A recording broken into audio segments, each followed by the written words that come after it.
اللي فهمته من الفيلم اللي مش يكون دوري كما دور روس في فيلم تيتانيك. هي مش تحكي في حكاية فاتت، فما ممثلين أخرين اللي هم مش يمثلوا الواقع اللي متاع القصة هذيك. معناتها إني روس. ألفة عندها 4 بنات، الجوز الصغار آية وتيسير مازالوا عايشين معاها، والجوز الكبار رحمة وغفران كلاهم الذيب. Bonjour Ishraj Matar, nous sommes ravis de cet entretien avec vous pour nous parler du film Les Quatre Sœurs qui va être présenté en Colombie. Et vous jouez le rôle de Gofran, une des filles qui est absente. Malheureusement en Colombie, nous n'avons pas souvent l'occasion de voir des films de Tunisie, alors et on voudrait mieux vous connaître, je voudrais vous demander de bien vouloir vous présenter. Comment vous présenteriez-vous?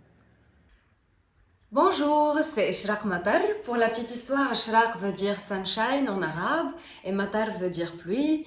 Comment je me présente? Je me présente comme artiste multidisciplinaire, actrice professionnelle, expérimentée au cinéma et au théâtre, etc.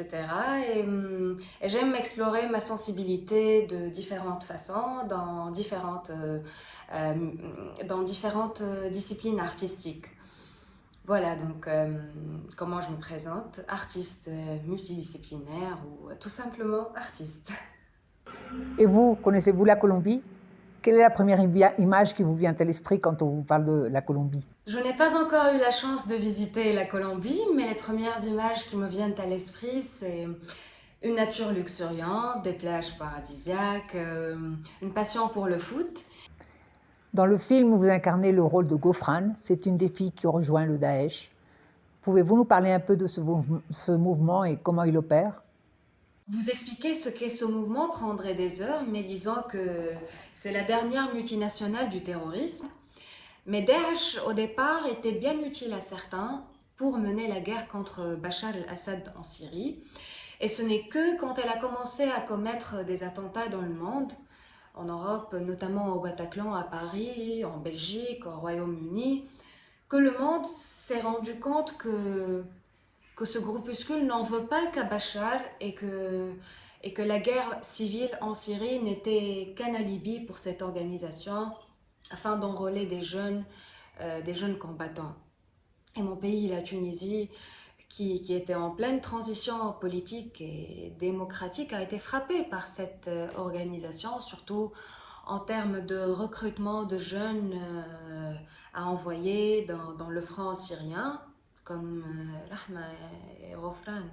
Parlez-nous un peu de la situation de la femme en Tunisie. La Tunisie est souvent citée comme étant à l'avant-garde des droits des femmes dans le monde arabe, mais pionnière dans la consécration de l'égalité entre hommes et femmes lors de l'indépendance en 1956, la Tunisie accuse aujourd'hui des retards. Elle est classée 126e sur 156 pays en matière d'égalité de genre. Et si les femmes représentent 67% des diplômés du supérieur, le chômage touche 2 fois plus les femmes que les hommes. Et cette disparité est encore plus exacerbée dans les régions de l'intérieur du pays. Beaucoup de femmes sont maintenant en prison, injustement. Des journalistes, des avocates, des femmes politiciennes, des activistes de la société civile sont emprisonnées pour avoir exprimé leur avis, évoqué ou travaillé sur des sujets qui dérangent le pouvoir et le président. Il y a aussi un manque de représentation des femmes dans le paysage politique, évidemment.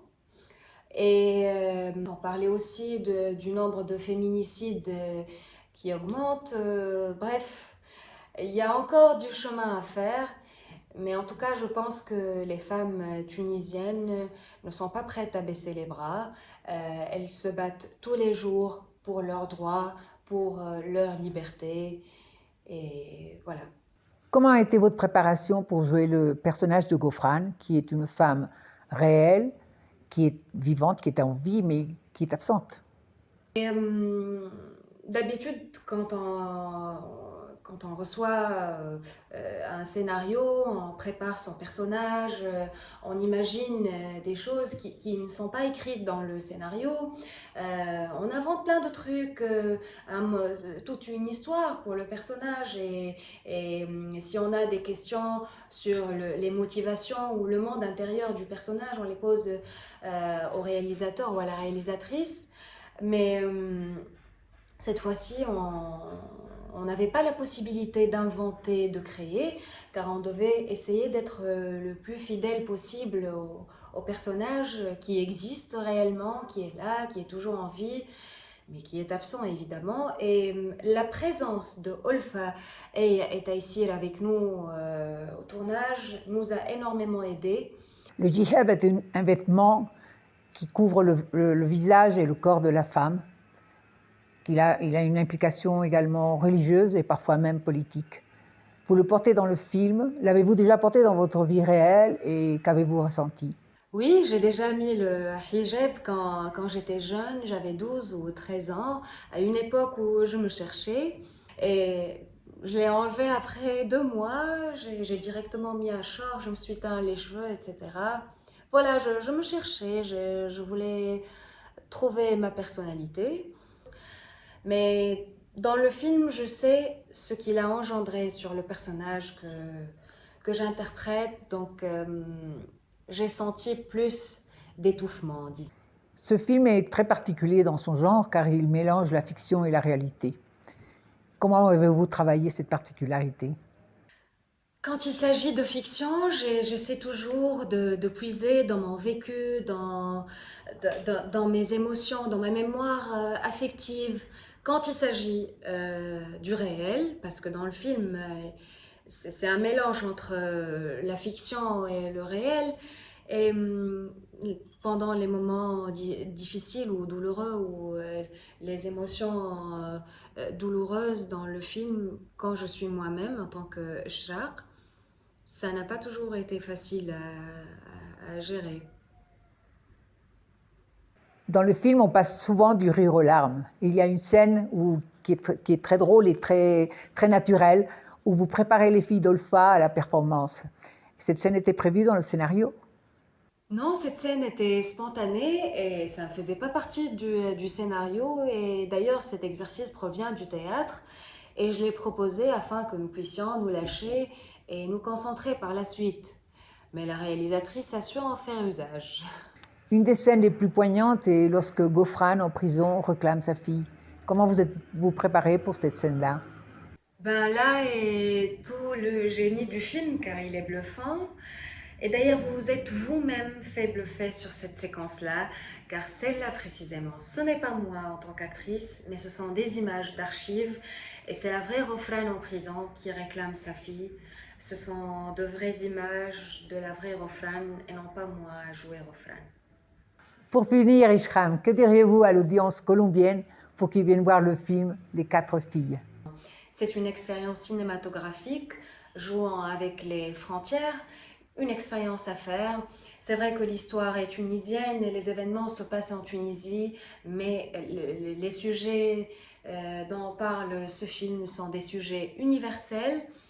Et c'est un film qui communique beaucoup d'émotions, un wide range of emotions. Donc, allez voir Les filles d'Olfa, vous n'allez pas le regretter.